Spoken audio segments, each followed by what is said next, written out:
saya Fitri Lailatul Ma'rifah NIM E2019-1085. Di sini saya akan menanggapi video dari Bapak Abdul Wadud Nafis LCMEI tentang kebijakan fiskal dalam perspektif ekonomi Islam. Kebijakan fiskal adalah kebijakan yang dilakukan oleh pemerintah dengan cara meningkatkan atau mengurangi pendapatan dan belanja negara untuk mencapai tujuan yang diharapkan, seperti mengurangi jumlah pengangguran atau mencapai pertumbuhan ekonomi yang sudah ditargetkan. Tujuan kebijakan fiskal: yang pertama, pertumbuhan ekonomi; yang kedua, mencegah pengangguran; yang ketiga, stabilitas harga; yang keempat, mendorong laju investasi; yang kelima, untuk mewujudkan keadilan sosial. Jenis-jenis kebijakan fiskal: yang pertama, ekspansif, itu bagaimana pemerintah itu banyak mengeluarkan uang di masyarakat dalam rangka untuk meningkatkan ekonomi, misal memberikan bantuan tunai kepada masyarakat. Yang kedua, kontraksional, yaitu kebijakan penetapan di mana pemerintah itu mengurangi uang yang beredar di masyarakat, atau pemerintah meningkatkan pendapatan. Caranya dengan meningkatkan persentase pajak. Komponen kebijakan fiskal: yang pertama, kebijakan perpajakan; yang kedua, kebijakan pengeluaran; yang ketiga, kebijakan investasi dan disinvestasi; yang keempat, pengelolaan utang atau surplus.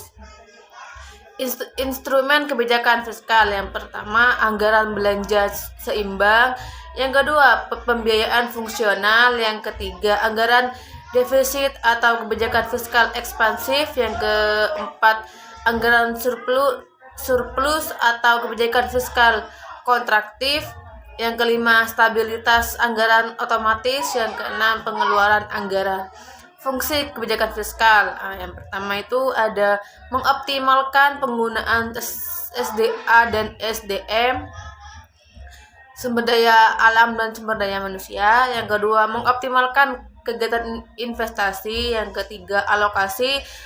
Pemerintah wajib mengalokasikan pendapatan sesuai dengan kebutuhan; yang keempat, distribusi; yang kelima, stabilitas; yang keenam, pembangunan. Selanjutnya yaitu ciri-ciri kebijakan fiskal ekonomi Islam. Yang pertama, pengeluaran negara dilakukan sesuai pendapatan sehingga jarang terjadi defisit anggaran. Yang kedua, sistem pajak proporsional.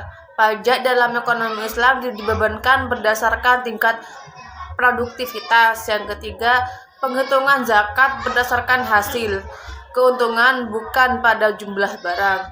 Fungsi kebijakan fiskal dalam ekonomi Islam: yang pertama, memelihara terhadap hukum, keadilan dan pertahanan; yang kedua, perumusan dan pelaksanaan terhadap kebaikan ekonomi; yang ketiga, manajemen kekayaan pemerintah; yang keempat, intervensi ekonomi oleh pemerintah jika diperlukan.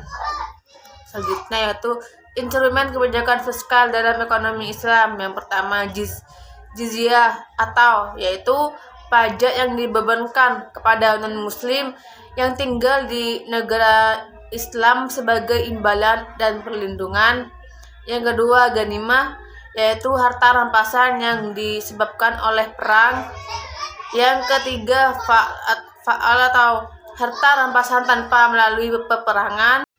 Yang keempat, zakat. Yang kelima, kharaj atau pajak yang dikenakan kepada tanah di mana tanah itu hasil barter. Yang keenam, nawaib, yaitu pajak yang dibebankan kepada umat Islam di mana negara itu mempunyai kesulitan ekonomi yang tidak cukup untuk memenuhi kebutuhan, maka terpaksa pajak dibebankan kepada umat Islam. Yang ketujuh, amwal fa'ala, yaitu di mana ada harta yang pemiliknya tidak diketahui.